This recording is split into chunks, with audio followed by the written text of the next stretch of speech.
Well, hello, Mavericks. Nice to see you. This is Rob Reinhold, and I hate to say this. This is a sick brag, but I am an expert in overtrading. All right. Okay. Look, I've been trading for 25 years now, and there are some things I just never had to struggle with. I just never had to struggle with some things. And so I can't say that I'm an expert in them. I can't say that I've overcome it, and I can tell you what I did to overcome it. Other traders are going to be probably better sources of information for that kind of help you're seeking. But if this is you, put your feet up, sit back, and let's dive into this, because this to me was my biggest battle to fight. My biggest battle was right here. So let me give you everything I know in just one slide. If you want to control overtrading, here's what you do. Just have discipline. Amazing.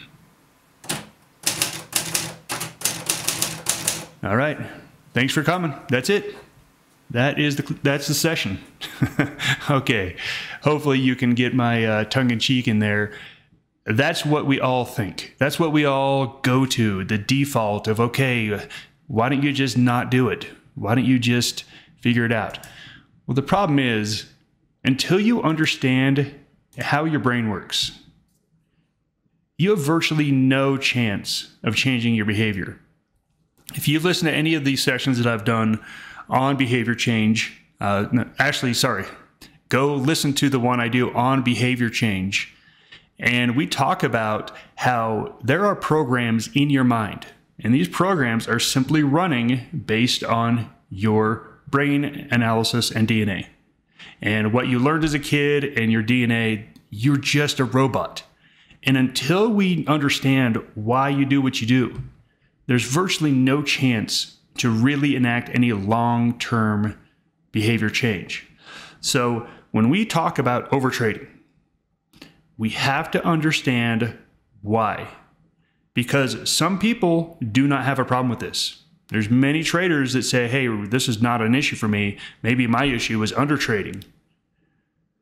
So some people are just built with these programs and systems running. So let's take a look what it's all about. And it's about one thing: stimulus. Stimulus in the brain. So let's talk about what happens when the brain gets stimulus. And this is for people who are extroverts, who like this kind of thing. You get a release of adrenaline. Okay, so a physical reaction in your body, your adrenal glands release adrenaline. Now, adrenaline, it increases your heart rate. It increases your alertness. It causes the body to start to convert more glucose into energy. So you get a rush of energy. You literally have a physical reaction when this adrenaline is released. You also, along with it, are going to get a dopamine payout. So whenever you take action, really whether you fail or succeed, you have this dopamine reaction where you get this extra high, this feeling. And then along with the adrenaline, there's actually a cyclic AMP hormone released. Now this hormone is released to try to synthesize and work with the adrenaline released. When this C-amp is in your system, it wants more. It's there for a reason. And if there's not enough adrenaline, it's going to want more. So what happens is you get the adrenaline release, you get the dopamine release, they all deteriorate and they're all metabolized. And all of a sudden you've got your C-amp, it's still there and it still wants more. So as you can see here, this is a feedback loop. This is a feedback loop which is going to cause you to physically, not mentally, physically want another trade. Your body is craving it. Your body wants that stimulus. So let's really talk about overtrading. And like I said, for some of you, this is not an issue, and some of you it is. For some of you that it is an issue for, my guess is you are an extrovert. So you took your personality profile test. If you were an E or I is introvert, E is extrovert. Extroverts, look, we all have this idea that extroverts are the life of the party. that they're the ones that are up on stage performing. Yes, that is true. Pretty much everyone like that is an extrovert. But there's a lot of people that aren't like that, but are still extroverts. Extroverts seek stimulus from outside sources. Because of this, they enjoy social interaction, they enjoy activities, they enjoy excitement. I'm an extrovert. I love crowds. Now here's the weird thing, and again, I'm letting you in a little bit too much in my personal life, okay? I will go by myself downtown just so I can be around a lot of people, but the whole time I'll have my headphones in and I'll talk to no one. So I don't know what that makes me, probably insane or crazy, but I like to be where there's crowds. I don't need to interact with them, but I love to go where it's busy. I love to go out where there's a big crowd and a lot of people. I don't need to interact with them, but I love that energy. And so being an extrovert comes along with a lot of great things. You can take action comfortably, you can take risk, your excitement, you usually stay, again, more excited about things, which leads you to go and work harder and longer at them. But every single positive is also a negative, and we need to understand that this is a negative in trading. In trading, there is a place where your hard work and energy and determination starts to become counterproductive. It actually starts to hurt you, to where your extra work, your extra energy is actually causing you to fail. That's what exactly is going to happen in trading as an extrovert. You're going to want to be busy. You're going to want to take action. You're going to want to have money on the line so you can get the stimulus. You can get the adrenaline, you can get the dopamine, and then you can repeat that cycle. Hopefully everyone sees the cycle that happens. So let's talk about what you can do. And I'm going to share with you a lot of what I did to overcome this. And some of them are going to be very pathetic, which is totally fine because they worked for me. I have no pride anymore. All my ego has been beaten down over the years to where I just want to do what works. So let's talk about this. As an extrovert, as an overtrader, the reason you overtrade is you're bored. Let me say that again. The reason that you overtrade is that you're bored. When I came to that conclusion, it made me sick. Like, you're that pathetic that's the reason why is you're bored. But that was the reason why. I was bored. So if I was in a trade, if I was looking for things, if I was active, I wasn't bored. And so I would find ways to get into trades that I didn't need to be in. So we have to realize that the reason you overtrade is because you want the stimulus. So we need to replace any stimulus will work. Find any other activity that gives your brain and body the same adrenaline dopamine combo. That's all your brain and body works, or that's all it wants.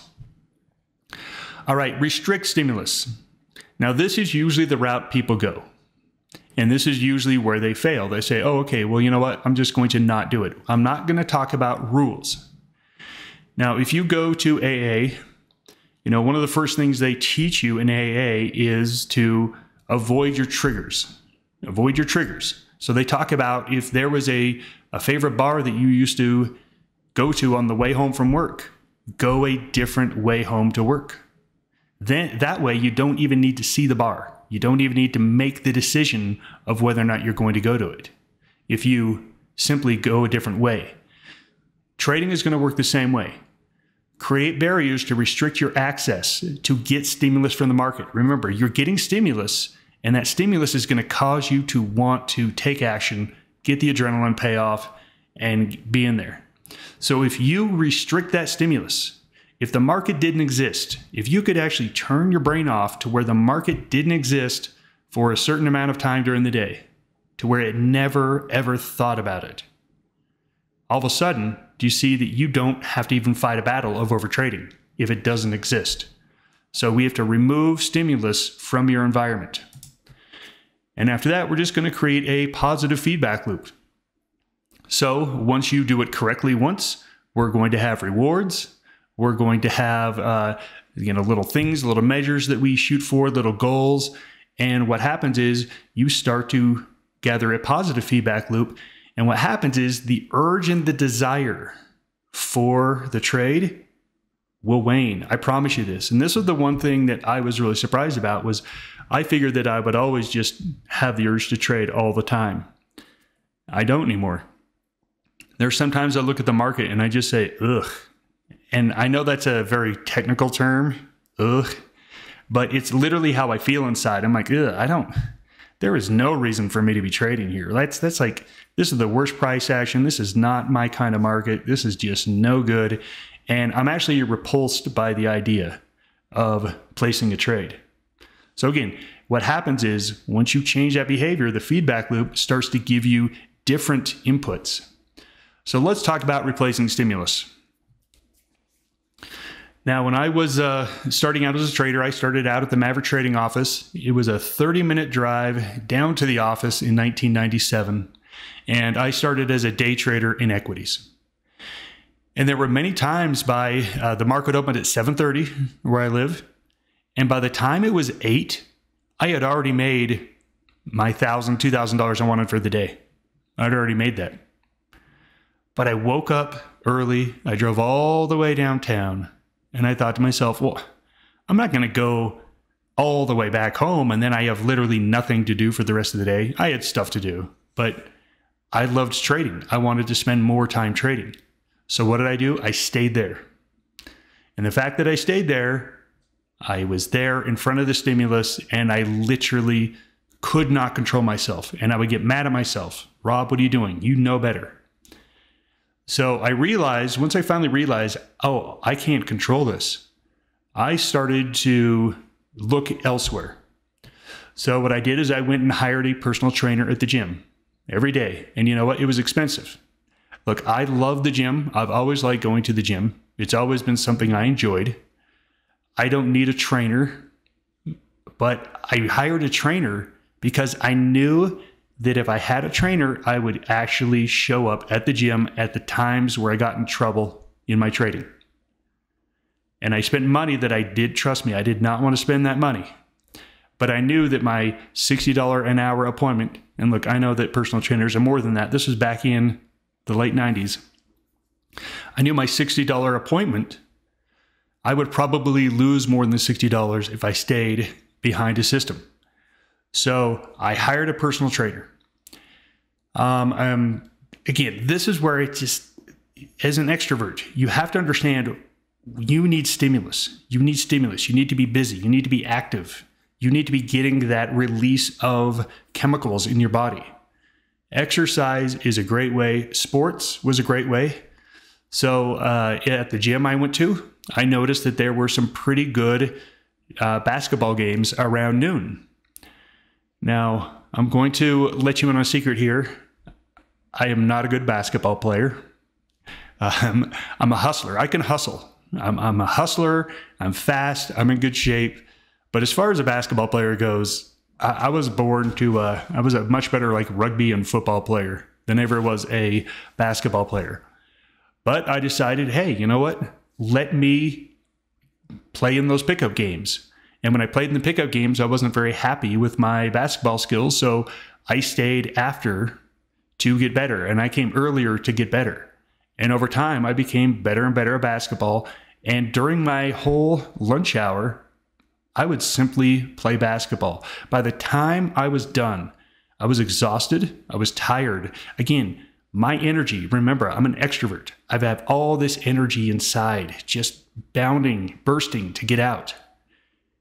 Once I let that all out, when I sat back down behind a system, I was much more likely to be in a situation where my body wasn't craving a payoff of adrenaline and dopamine because, frankly, I had already exhausted all of it.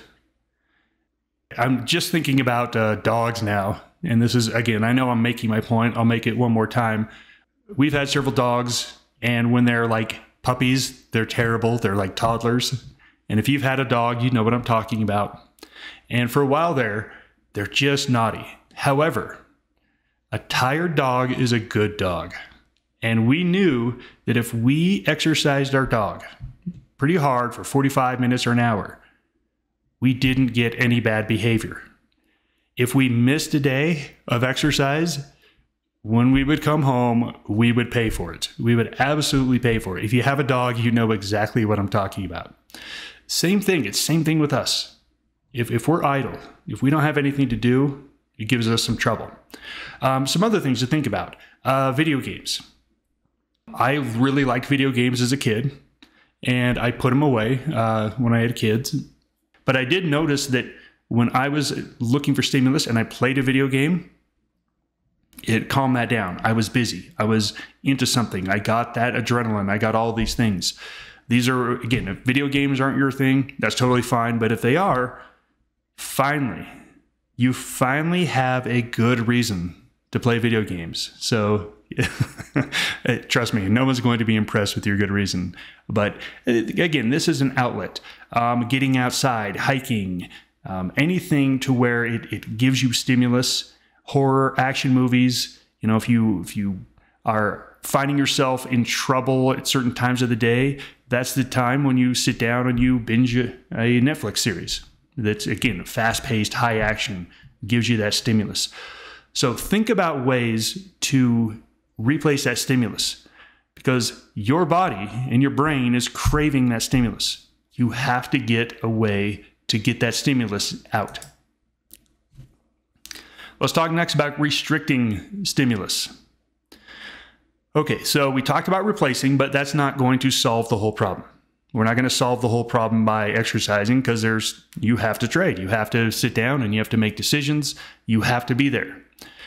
So some of the solutions to do is just to restrict your access. Remember, when you're busy, when you are, let's say you've decided to go rock climbing as your outlet. I tried that. Again, didn't work. I'm much better suited towards rugby and football. But what I had to do is I had to, okay, schedule some activities. Right? What can I do during these times? Schedule meetings. If I had certain meetings, I would schedule certain meetings around certain times. Because what happens is, like I said, when you're at a meeting or you're at, again, rock climbing, you're totally involved and present in that activity. And you can't get stimulus. It's very difficult to get stimulus. So if you never know what the market is doing, if you don't see when the Aussie dollar is breaking out higher, if you don't even see it, there's no urge to fight. Again, it's by not seeing it. Back to the AA example, avoiding the bar that you like to go to. If you want to say that the market is the bar, okay, great. Great. You can go to the bar sometime, you can socially drink, but you can't go there every single day or hour. There's some really great technology solutions now. So one of the things I had to do is I had a token. I had a little token chip with my Interactive Brokers account, and I had to press a button. And that button gave me a code that I had to put in. Every time I logged in, I had to put in a code. And I told myself, okay, well, just don't log back in. It's super simple, right? Just be disciplined. Don't log back in. But I couldn't do it. I couldn't do it. So I sat my wife down and said, hey, look, I'm struggling with this. I need some help. When I'm met my goals for the week, I'm going to give you this token.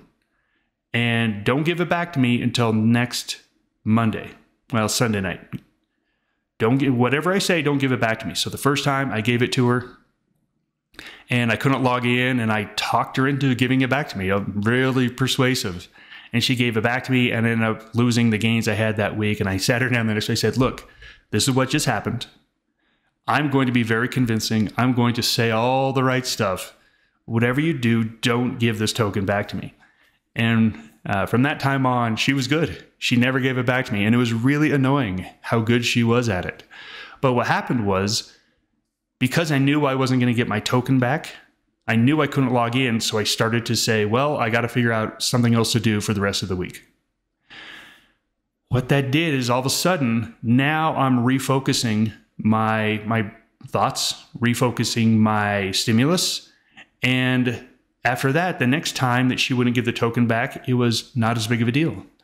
And next time I didn't even ask to get the token back because I knew I wasn't going to get it back. So why waste my time? Let me just go do my other activities.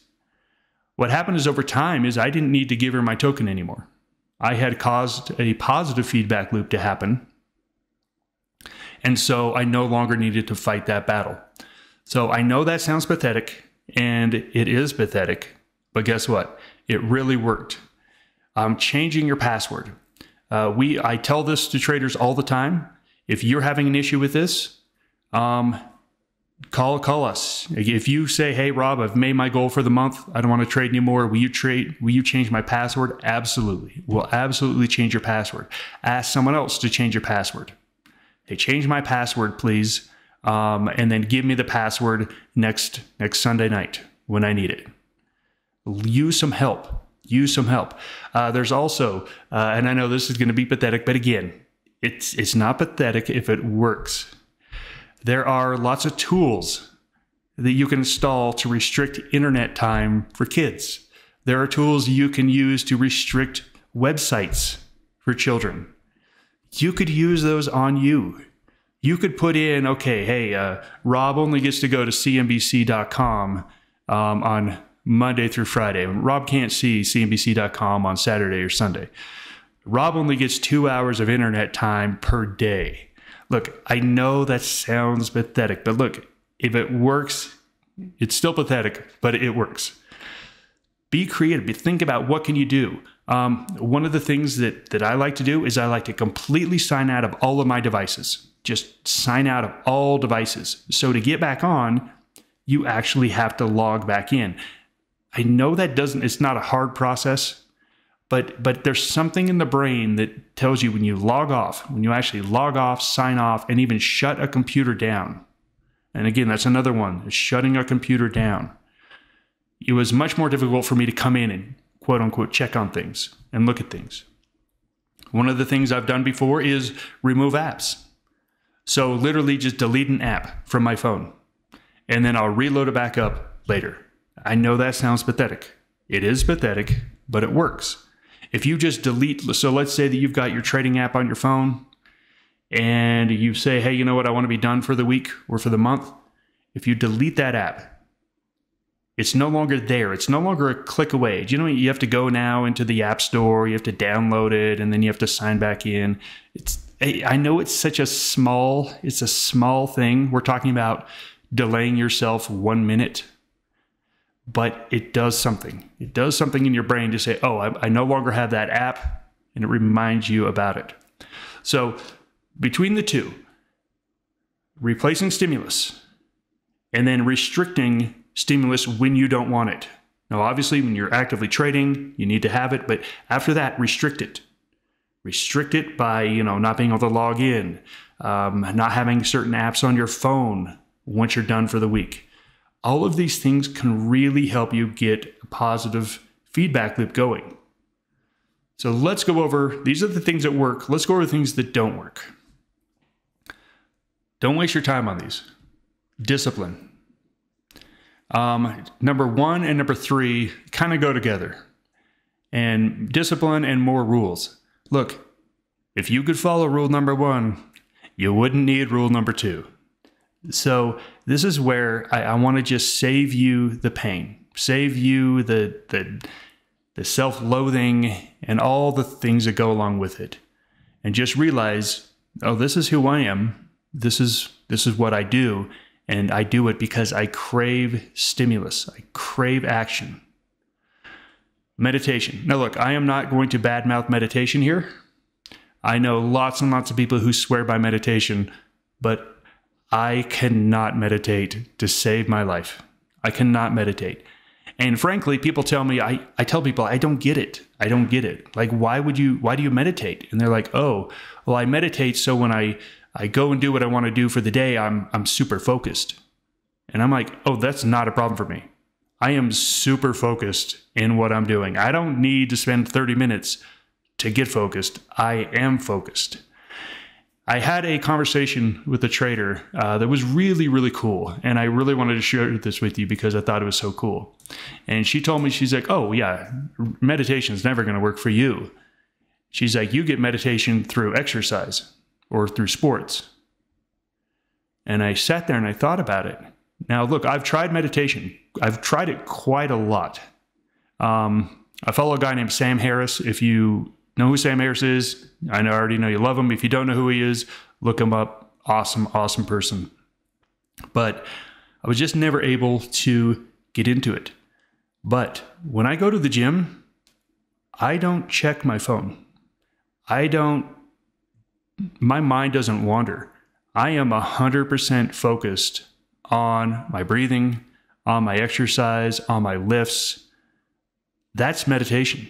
That's what meditation is all about, is getting to where you're entirely present in the moment with no outside thoughts coming into your brain. So for strong extroverts, look, find another way to meditate. For people who can meditate, this is a great thing to do in your life. It's fantastic. There's so many benefits that's all been proven out, but don't try meditation. If you're saying, hey, I'm a strong extrovert, maybe meditation will work. Go get your meditation through action and activity. Now, during this whole process, understand that behavior change is hard and behavior change is incremental. You don't suddenly become a trader that never overtrades. That's not how it works. And you don't become a trader who never makes mistakes anymore. Now, I used to tell people that I would blow my risk management and position management about once a week when I was a young trader. Once a week. And I knew better. I knew I shouldn't do it. Stuff like pulling my stop orders or, exiting too early just because I wanted to. I would blow it about once a week. And then I stopped blowing it once a week, and I only blew it about once every 2 to 3 weeks. And I would get mad at myself, like, hey, you know better. And then I would start blowing it like once a month. And I'd still be mad at myself, like, hey, you're still doing this? You are an idiot. How can you still be doing this? And then I would maybe blow it once a quarter.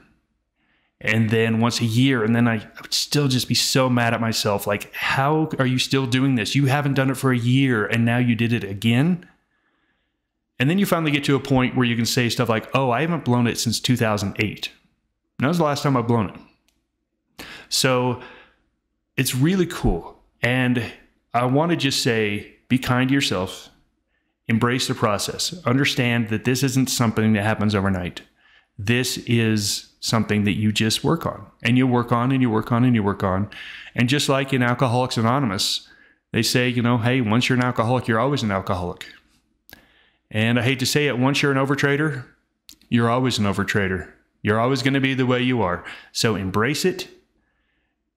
Understand that, hey, this is going to take some time. I'm just going to work on it. I'm going to get better. I'm not going to solve it. I'm just going to be better. Instead of being an idiot daily, I'm going to be an idiot weekly. Have that as your first goal. And then once you get to that goal, say, hey, I'm only going to be an idiot once a month. So if you already were an idiot this month, you're like, oh, okay, I have to wait a month to be an idiot again. I know that's silly, but again, this is just the process. This is how it works. So let's all wrap this up. Understand why. Understand why. Like I said in the first slide, boredom. It's boredom. Overtrading is out of boredom, period. And when I came to that conclusion, I'm like, that is the most pathetic reason that you're wasting all this money from boredom. But until I understood why, I couldn't solve it. It was all about stimulus. You need that stimulus. The stronger an extrovert you are, the more you need stimulus. If your family refers to you as a busybody, I'm talking to you. If you're the person that can't sit still, I'm talking to you. You crave this adrenaline. You crave this dopamine feedback loop. So what we need to do is we need to replace that, and we need to restrict. So replace the feedback loop with other activities and restrict those triggers that cause you to want to get the adrenaline and the dopamine. And then create a positive feedback loop. So give yourself a reward. Say stuff like, hey, if I can go a whole month without overtrading, I get to go to my favorite restaurant. If I can go a whole month without overtrading, I get to, drink, you know, my $50 bottle of wine that I have. Whatever it is your thing is. Sorry, I don't have a $50. I don't even know what an expensive bottle of wine is. Maybe that's way too high, way too low. Just whatever your thing is, give yourself some payback for it. It's hard. It takes a while. But if it's something you're aware of and self-aware and making changes, it gets better. And at a certain point in your life, you no longer have to fight the battles. And it's amazing and it's awesome. Thanks for joining me, everybody. See you later. Goodbye.